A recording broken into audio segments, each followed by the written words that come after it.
Hello everybody and welcome to Legal Studies Unit 4, Area of Study 1, The People and the Australian Constitution Part 1.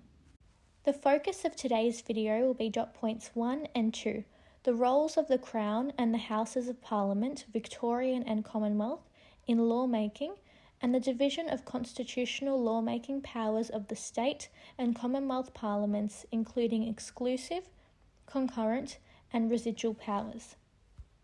Let's begin with a brief overview. The Westminster System.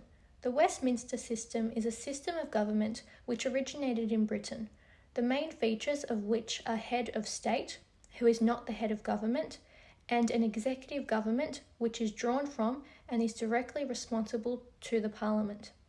The bicameral Parliament. The bicameral Parliament consists of two houses, the upper house and the lower house. All Australian states have an upper house and lower house, except for Queensland and the Territories. The Commonwealth Parliament structure. We've got the Crown, who is the Governor-General, the lower house, which is the House of Representatives, and the upper house, which is the Senate.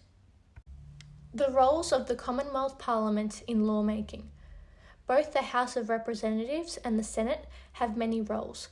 For the purpose of this video, I have only included 2 roles per house, since this is intended for revision. The first role of the House of Representatives is determining government.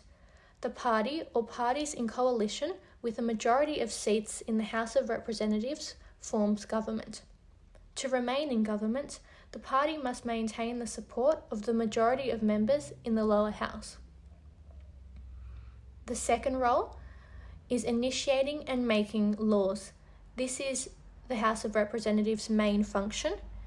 Any member of the House of Representatives can introduce a bill, but most bills come from the government. Bills introduced without the support of Cabinet are called private members' bills. Bills must also be passed through the Senate to become an Act of Parliament. The first role I have for the Senate is to act as a house of review.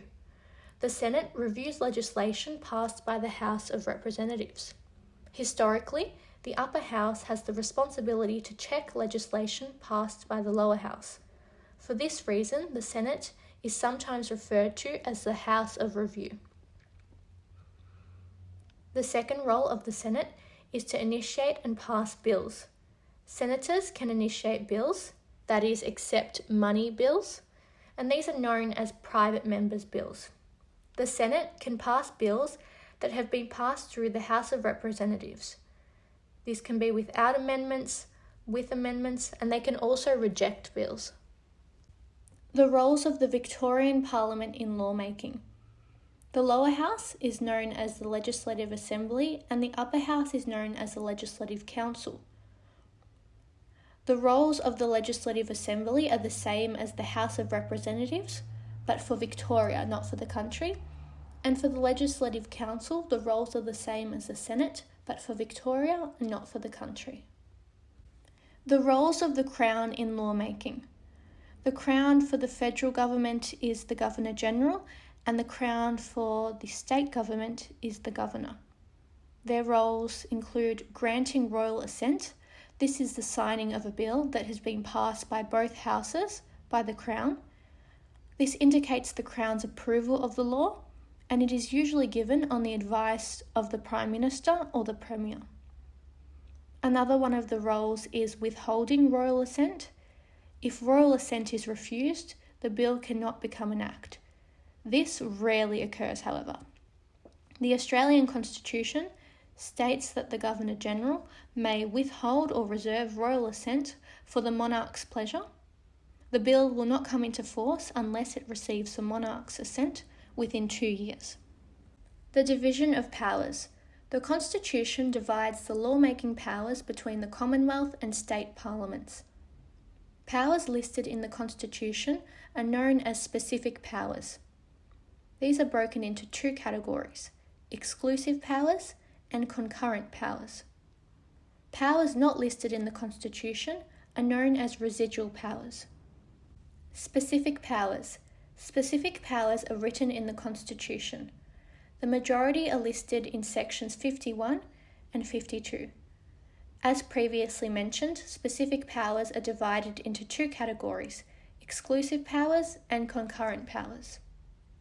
Exclusive powers. Exclusive powers can only be exercised by the Commonwealth Parliament.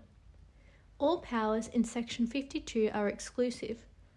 Some powers in Section 51 are also exclusive. However, the powers in Section 51 that are exclusive are either exclusive by nature or because states are prohibited by other sections of the Constitution. Stated as exclusive. Section 52 states that the Commonwealth Parliament has the exclusive power to make laws about the Australian Capital Territory, matters relating to the control of the public service, and other matters declared by the Commonwealth to be within the exclusive power of the Commonwealth Parliament. Exclusive by nature. These are exclusive because of the area of the matter to which they refer to, and there's an example below, and exclusive because states are prohibited by other sections. The Section 51 power is made exclusive when read alongside other sections of the Constitution. For example, Section 51 subsection 4 states that the Commonwealth Parliament can make laws about raising an army because Section 114 states a state shall not raise or maintain any naval or military force. Concurrent powers. Concurrent powers are powers that are shared by the Commonwealth and state parliaments. All powers that are not exclusive to the Commonwealth are concurrent. These are found in Section 51, and some examples include taxation, marriage, and divorce. Residual powers. Residual powers are the powers that were left with the states at the time of federation. They are not specific powers, that is, they are not listed in the Constitution. The Commonwealth Parliament cannot make laws in areas of residual powers. Some examples include education and healthcare. While the Constitution does not list residual powers, it does guarantee that the states shall continue to have control over the matters below. That concludes today's video. I hope that your knowledge of dot points 1 and 2 from Unit 4 Area of Study 1 have been consolidated. As always, if you have any questions, feel free to send me an email or leave them in the comments below. Thank you.